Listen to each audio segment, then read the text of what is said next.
You're fine. This is an iReady reading data and family report presentation. I am Patricia Marlene Gregory Freeman. We have Marty Hatley, who is a stakeholder in his own right. He had a 5th grader in Boaz Intermediate School last year, but he's also our ELL teacher. We also have Jeannie Prince, a 5th grade language arts teacher with me, and Amanda Duckett, who is our guidance counselor and testing coordinator. Our issues that we have when we look at our data is that we are a high poverty school. We'll look at the demographics in just a minute. And we have a high Hispanic population. And sometimes there's some cultural barriers, particularly with language and vocabulary, that I will talk about. This is our demographics. Poverty, you can see 1, 2, 3, over the last 5 years, we've had 70% or higher poverty rate. And these children don't get as many experiences in life as some children do. And we can see that sometimes in our testing scores. By race, you can see that Hispanic has continually raised over the last 5 years, where we stay at 41% over the last 3 years.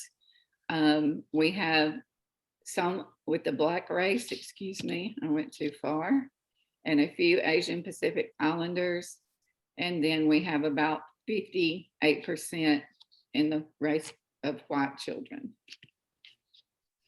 All right. Based on our numbers, the 21-22 school year looks like that may go up some. I wouldn't be surprised if it's not 43 or 44%. With the Hispanic population? Yes, ma'am. Yes, I've heard Ms. Hopper say in a State of the School report that we are expecting that to continue to rise. And I've studied cultural things about the whole country to know that they're expecting the Hispanic culture to continue to rise in schools and all over the country.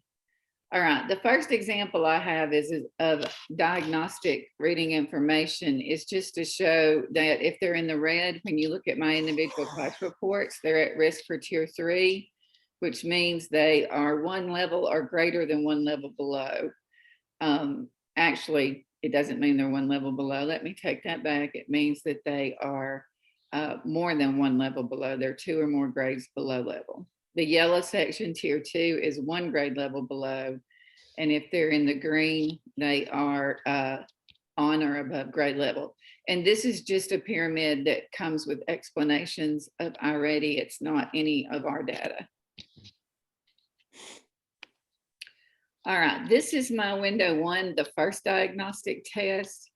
And it's a little bit hard to see, but I only had 6 students, which is 13%, that were on or above grade level at the first diagnostic. I had 22 students, I'm having a strain, I'm sorry, which was 46% that were 1 grade level below. And then I had 42% of my students that were 2 or more grade levels below in reading in our first diagnostic window, looking at the standard view. And as you look at the bars, this is phonological awareness, phonics, high frequency words, vocabulary, comprehension of literature, and comprehension of informational text. And we are all seeing historically on our historic data through when we had Scantron as our standardized test. And then always with iReady, we're seeing vocabulary as a major weakness. And that's probably due to our poverty and lack of experience and lack of hearing those tier 2, tier 3 words at home sometimes. The language may be difficult for some with our high Hispanic population.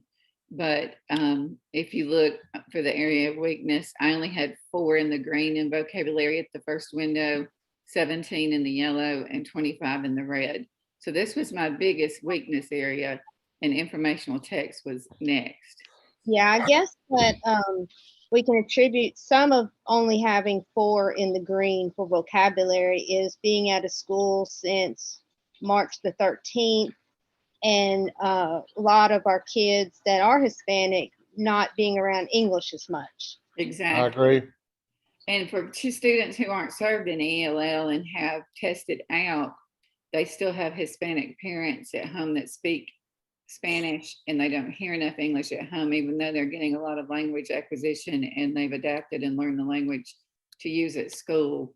There's a lot of students that the parents speak only Spanish, or at least one parent does, is sometimes the case.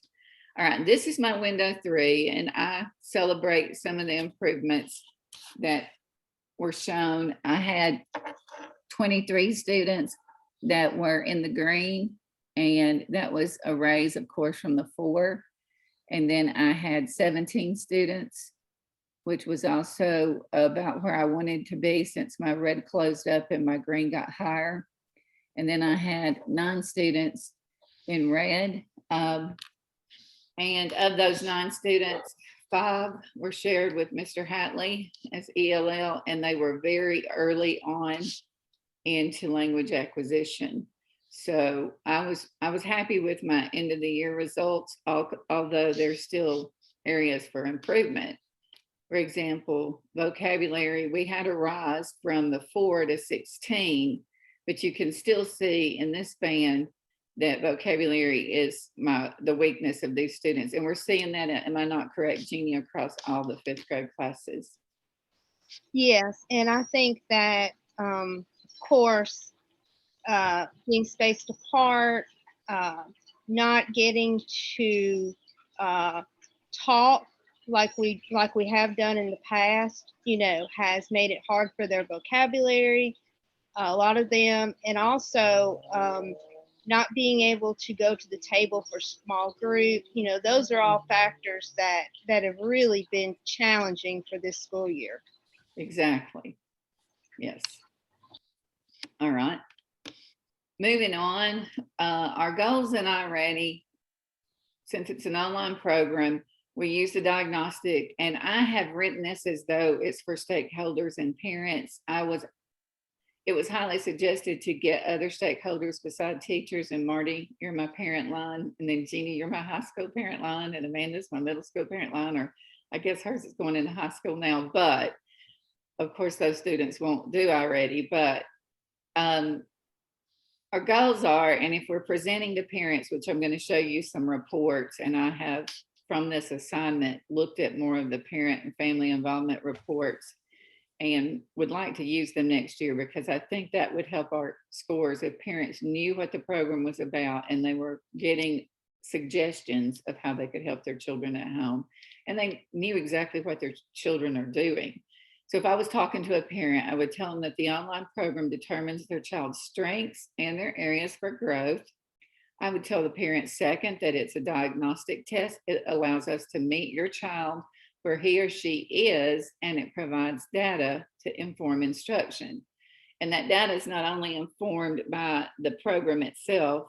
Here we'll cover instruction of how the program meets the children where they are, but we get all kinds of report opportunities to inform our instruction with students where they are, and knowing how to put them in groups in a grouping report to work on the skills that they lack in. So that's a really great feature of the iReady program. Then instruction, it provides instruction based on your child's individual strengths and needs in order to reach growth markers that close the gaps of below grade level performance. And we'll look at some data here in a minute of individual students. And one didn't grow and reach those growth markers, but we'll talk about how we handled that. And then one of my students did grow. Anybody have anything to say about the goals? I'll move on then. All right, here's one of the family reports, and I have tried to white out the name, and hopefully that has been done. And then on this report, I have blacked out the names. But this child was below grade level. At the beginning assessment, he was even lower at the mid assessment. And then at the end of the year, he did show some growth, but it was not enough to keep him from being 2 grade levels below the entire year. So with the Literacy Act and the summer program, he was brought up as having a need. So he is working with iReady and Inspire and other programs starting today in summer school. His family wanted him to go, and he's getting the help he needs. He's not the best test taker. He can show better performance sometimes on classroom work, but still at this point, we don't need to see him consistently testing 2 grades below grade level. He performs at grade 3 and did the entire year.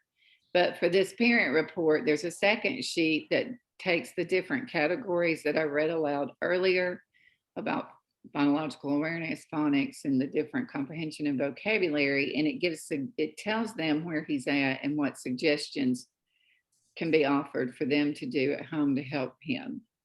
And then there's also places on the website parents can go for even further help. All right, so trends that we see is we often have a percentage of students in each class that are 2 grades below grade level.